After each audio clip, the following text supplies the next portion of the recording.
예, 비하인드 뉴스 시간입니다. 오늘 또 정치부 안지연 기자가 나와 있습니다. 안 기자, 첫 번째 키워드부터 한번 볼까요? 네, 첫 번째 키워드 뜨거운 전화입니다. 예, 오늘 개통된 남북 정상 간 한라인 얘기겠군요. 자, 이게 그럼 원칙적으로 정상 간의 한라인이라고 하면은 그러면은 문재인 대통령이 뭐 아무 때나 내가 전화하고 싶다 할 때 이제 김정은 위원장에게 전화를 할 수 있다 뭐 이런 겁니까?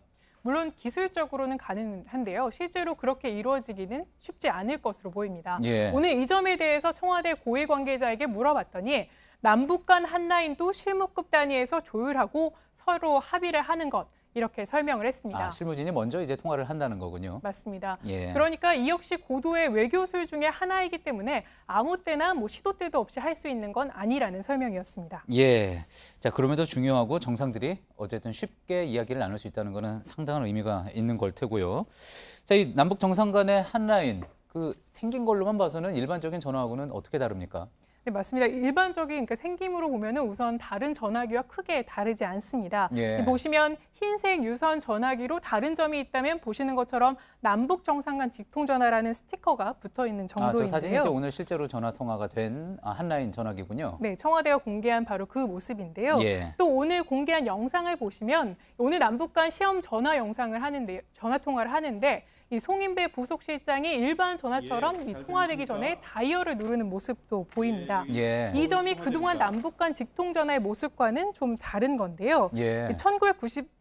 1971년이죠. 최초로 설치된 남북 간 직통 전화의 모습을 한번 보면 지금 이 사진인가 보군요. 네, 바로 이 사진인데 보시는 것처럼 까만 유선 전화기에 다이얼이 없습니다. 예. 바로 북으로 연결되기 때문에 다이얼이 필요 없었던 건데요.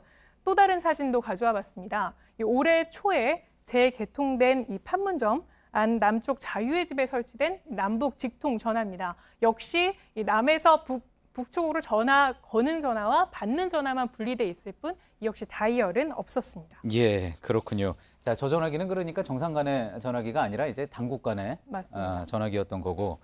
자, 그래서 이번에는 버튼이 생겼다고 했습니다. 그렇다면은 북한에 걸 수 있는 여러 곳이 있기 때문에 꼭 김정은 위원장뿐만 아니라 다른 곳에서 전화를 걸 수 있게 하기 위해서 버튼을 만든 걸까요?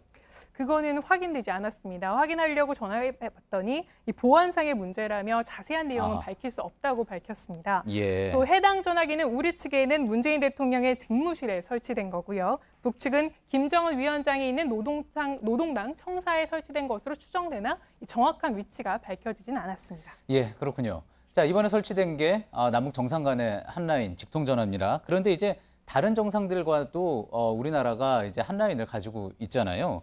혹시 지금 이번에 설치된 게 미국 간의 트럼프 대통령과의 직통 전화와 다른 점이 있을까요? 청와대 관계자는 이에 대해서도 크게 다르지 않다. 전화기가 다른 건 아니다라고 설명을 했는데요. 예. 그런데 외관상 다른 점은 바로 통역입니다. 예를 들어서 한미 정상 간 통화를 할 때는 문재인 대통령이 우리말로 얘기를 하면 바로 옆에 있던 통역관이 영어로 통역을 해서 전달하는 형태이게 됩니다. 예. 하지만 남북 정상 간의 한라인에는 물론 통역은 필요 없습니다. 예, 그렇군요. 직통 전화라고 하는데 이제 외관상으로 봤을 땐 일반 전화와 다르지 않아서 또 여러 가지 궁금증도 있었던 것 같습니다. 이 부분 관련해서는 오늘 또 소셜 라이브에서 남북 간 한라인에 대해서 좀 더 자세히 또 이야기 나눠보도록 하겠습니다. 두 번째